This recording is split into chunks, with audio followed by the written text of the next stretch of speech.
Good morning. നമ്മൾ 5th semester income tax എന്നുള്ള സെഗ്മെൻറ്റിലാണ് ഇപ്പോൾ ഉള്ളത്. അപ്പോൾ നമ്മൾ കഴിഞ്ഞ ക്ലാസ്സുകൾ റെസിഡൻഷ്യൽ സ്റ്റാറ്റസും അതിൻ്റെ പ്രോബ്ലംസും കാര്യങ്ങളൊക്കെ ചെയ്തിരുന്നു. ഇനി നമ്മളൊരു പുതിയ ചാപ്റ്ററിലോട്ട് കിടക്കുകയാണ്. ഇൻകം ഫ്രം സാലറി എന്നുള്ള ചാപ്റ്ററാണ്. അതിനു മുമ്പ് കുറച്ച് ഭാഗങ്ങളൊക്കെ ഉണ്ട്. ശരിക്കും ഇൻകം എക്സംപ്റ്റഡ് ഫ്രം ടാക്സ് എന്നുള്ളൊരു ഭാഗമുണ്ട്. അത് നമ്മൾ ഇൻകം ഫ്രം സാലറിയിൽ കുറച്ച് ഭാഗങ്ങൾ ചർച്ച ചെയ്യുന്നുണ്ട്. അതും കൂടി അതിലേക്ക് വരും. അപ്പോൾ അത് കഴിഞ്ഞിട്ട് പറയാമെന്ന് കരുതിയാണ്. അപ്പോൾ നമ്മൾ ഇൻകം ഫ്രം സാലറി എന്നുള്ള ഭാഗത്തേക്കാണ് കിടക്കുന്നത്. നമ്മൾ ആദ്യ ക്ലാസ്സിൽ നമ്മൾ പറഞ്ഞിരുന്നു ഒരാളുടെ പേഴ്സണലാണ് ഇപ്പോൾ പരിഗണിക്കുന്നത്. ടോട്ടൽ ഇൻകം കൺസിഡർ ചെയ്യുമ്പോൾ 5 ഹെഡ്സ് ഉണ്ട് അല്ലേ? ഏതൊക്കെയാണ്?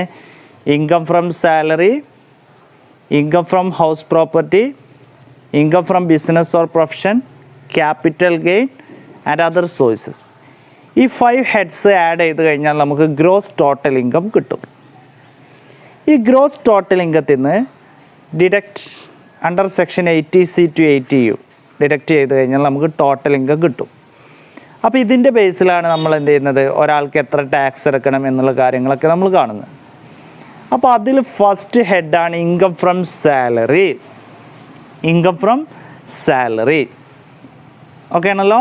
അപ്പോൾ income from salary is the first head of a persons അല്ലേ?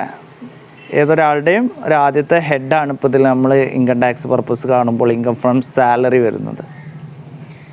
അപ്പോൾ ഇൻകം ഫ്രം സാലറി നമ്മൾ ചെയ്യുമ്പോൾ കുറച്ച് കാര്യങ്ങൾ ശ്രദ്ധിക്കാനുണ്ട്. എങ്ങനെയൊക്കെയാണ് അതിൻ്റെ ചെയ്യണ രീതി എന്നുള്ളത് ടേബിൾ നമ്മൾ കാണിക്കുന്നുണ്ട്. ആ രീതിയിൽ നമ്മൾ ചെയ്യണം. അപ്പോൾ അതിനു മുമ്പ് ആദ്യം എന്താണ് സാലറി എന്നുള്ള കാര്യം നമ്മളോട് define salary, meaning of salary എന്നൊക്കെ ചോദിച്ചു കഴിഞ്ഞാൽ നമുക്കറിയണം. കുറച്ച് ഭാഗങ്ങൾ പോലെയാണ് നമുക്ക് പറയുന്നത്. അതെന്തെന്ന് നോക്കാം. ഓക്കെ, അപ്പോൾ ഇൻകം ടാക്സ് പർപ്പസിൽ ഇൻകം ഫ്രം സാലറി എന്ന് പറഞ്ഞാൽ നമുക്ക് സാലറി എന്നുള്ള കാര്യം കറക്റ്റ് ഒരു ഐഡിയ ഉണ്ട് അല്ലേ? ഒരു എംപ്ലോയിക്ക് കൊടുക്കുന്ന ഒരു എമൗണ്ടാണ് നമ്മൾ സാലറി കൊണ്ട് ഉദ്ദേശിക്കുന്നത്. ദാറ്റ് മീൻസ് ഒരു എംപ്ലോയിക്ക് എംപ്ലോയ് ചെയ്യുന്ന സർവീസിന് പകരമായിട്ട് കൊടുക്കുന്ന കൺസിഡറേഷനാണ് salary. So there must be a relationship between employer and employee. എംപ്ലോയിയും തമ്മിലുള്ള റിലേഷൻ അവിടെ എന്തായാലും ഉണ്ടായിരിക്കണം, അല്ലാതെ വെറുതെ കിട്ടിയാൽ പോരാ. ഓക്കെ, അപ്പോൾ ഇങ്ങനെയുള്ള കേസിൽ നമ്മൾ സാലറി എന്ന് പറയുമ്പോൾ കുറച്ച് ടേംസുകൾ ശ്രദ്ധിക്കണം. അതിൽ first one as per section 17 subsection 1 പ്രകാരം സാലറി എന്ന് പറഞ്ഞാൽ കുറച്ച് കാര്യങ്ങളാണ്. ആ കാര്യങ്ങളൊക്കെ ഒന്ന് നോട്ട് ചെയ്യണം.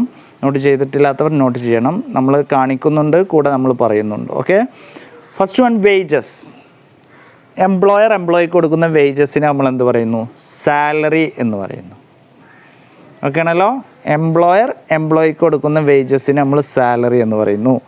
Second one any annuity or പെൻഷനോ ആന്വിറ്റിയോ ഒക്കെ ഉള്ള കാര്യങ്ങൾ നമ്മൾ ഡീറ്റെയിൽ ആയിട്ട് പിന്നെ ഓരോ ഭാഗങ്ങൾ പെൻഷൻ്റെ എങ്ങനെയൊക്കെയാണ് കൊടുക്കുന്ന കാര്യങ്ങളൊക്കെ നമ്മൾ സാലറിയിൽ പറയുന്നുണ്ട്.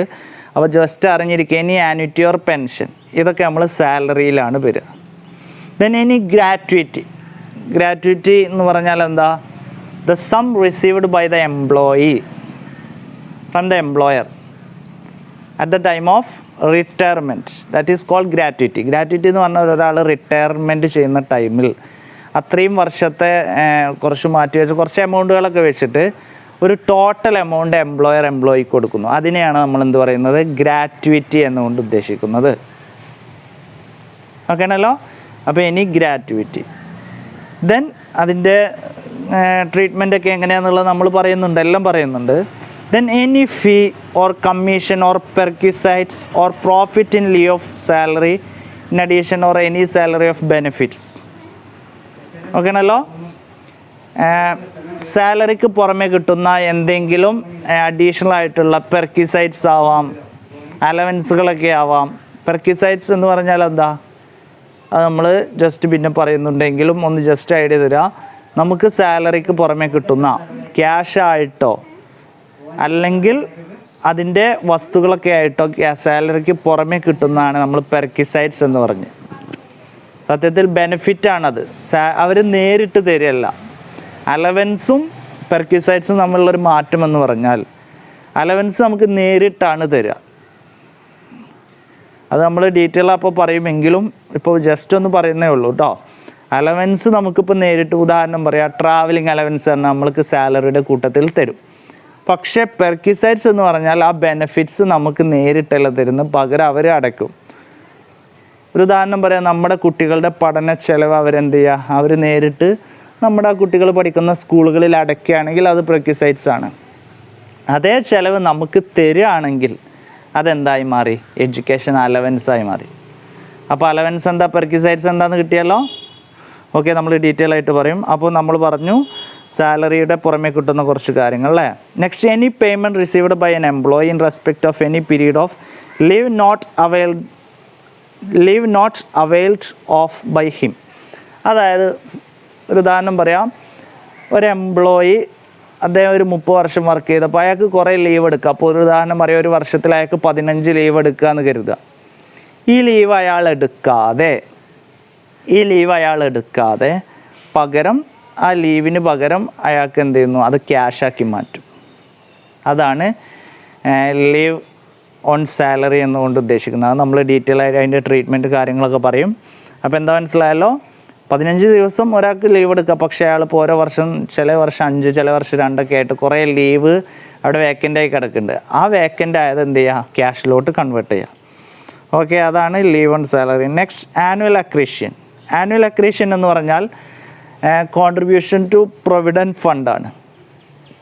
നമ്മൾ എംപ്ലോയറും അതേപോലെ എംപ്ലോയിയും ഒരു നിശ്ചിത ഭാഗം നമ്മൾ എന്ത് ചെയ്യുന്നു, നമ്മളൊരു ഫണ്ട് കോൺട്രിബ്യൂട്ട് ചെയ്യുന്നു. Recognised provident fund, unrecognised provident fund എന്നൊക്കെ പറഞ്ഞ് കുറേ ഉണ്ട്, നമ്മൾ ഡീറ്റെയിൽ ആയിട്ട് പറയും.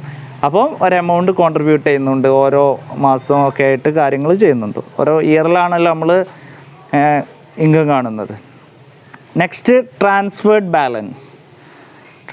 ബാലൻസ് എന്തെങ്കിലും ബാലൻസ് ട്രാൻസ്ഫർ ചെയ്യണമെന്നുണ്ടെങ്കിലോ അത് നമ്മൾ ഡീറ്റെയിൽ ആയിട്ട് പറയും. അപ്പോൾ ജസ്റ്റ് ഒന്ന് അറിഞ്ഞിരിക്കുക.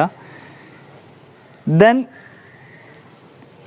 contribute made during the previous year by the government of the account of an employee under pension scheme പ്രകാരം എന്തെങ്കിലും എമൗണ്ട് കോൺട്രിബ്യൂട്ട് ചെയ്യുന്നുണ്ടെങ്കിൽ അത് സാലറിയിൽ വരുന്നു. അപ്പോൾ സാലറി എന്ന് പറഞ്ഞാൽ വെറുതെ നമുക്ക് കിട്ടുന്ന സാലറി അല്ല, അതിൻ്റെ പുറമെ അലവൻസ് ഉണ്ട്, കമ്മീഷൻ, ഫീ, പെർക്കിസൈഡ്സ്, ഇങ്ങനെ കുറേ കാര്യങ്ങളുണ്ട് എന്നുള്ളത് അറിഞ്ഞിരിക്കണം. ഇതാണ് സാലറി എന്നുകൊണ്ട് ബേസിക്കായി ഉദ്ദേശിക്കുന്നത്. ഇനി നമ്മൾ സാലറി ചെയ്യുമ്പോൾ നമ്മൾ ശ്രദ്ധിക്കേണ്ടത്, നമ്മൾ കുറച്ച് അലവൻസ്, പെർക്കിസൈഡ്സ്, കുറേ കാര്യങ്ങളാണ് ഇതിൽ പഠിക്കാനുള്ളത്. ഇത് പഠിച്ചു കഴിഞ്ഞാൽ നമുക്ക് ചെയ്യാൻ കിട്ടും. ഒരു ഐഡിയപരമായിട്ട് നമുക്ക് പഠിക്കാനുള്ള ടെക്നിക്കൊക്കെ നമ്മൾ പറഞ്ഞു തരുന്നുണ്ട്. ഓക്കെ, അപ്പോൾ ആദ്യം നമ്മൾ ചെയ്യേണ്ടത്, ഇപ്പോൾ നമ്മൾ ഈ ഇതിൽ പിക്ചറിൽ കാണുന്ന പോലെ ആദ്യം നമ്മൾ എന്ത് ചെയ്യുന്നു, ബേസിക് സാലറി നമ്മൾ എഴുതുന്നു. ഈ ചാപ്റ്ററിൽ നിന്ന് വരുന്ന സംഭവമാണ്. ആദ്യം നമ്മൾ ബേസിക് സാലറി എഴുതുന്നു. ബേസിക് സാലറിയുടെ കൂടെ നമുക്ക് ഫീ, കമ്മീഷൻ, ഇങ്ങനത്തെ കാര്യങ്ങളൊക്കെ ഉണ്ടെങ്കിൽ അത് എഴുതുന്നു. അതിൻ്റെ കൂടെ നമ്മൾ എന്ത് ചെയ്യുന്നു, അലവൻസ് ആഡ് ചെയ്യുന്നു. അലവൻസ് എന്ത് ചെയ്യുന്നു, ആഡ് ചെയ്യുന്നു, ആഡ് അലവൻസ്. ദെൻ അതിൻ്റെ കൂടെ നമ്മൾ പെർക്കിസൈഡ്സ് ഒക്കെ ഉണ്ടെങ്കിൽ അതൊക്കെ ആഡ് ചെയ്യുന്നു. അപ്പം നമുക്ക് എന്ത് കിട്ടും, ഗ്രോസ് സാലറി കിട്ടും. ആദ്യം സാലറി, ആഡ് അലവൻസ്, ആഡ് പെർക്കിസൈഡ്സ്, അപ്പോൾ ഗ്രോസ് സാലറി കിട്ടും. അതിൽ നിന്ന് നമുക്ക് 2 കാര്യങ്ങൾ ഡിഡക്റ്റ് ചെയ്യാൻ കഴിയും.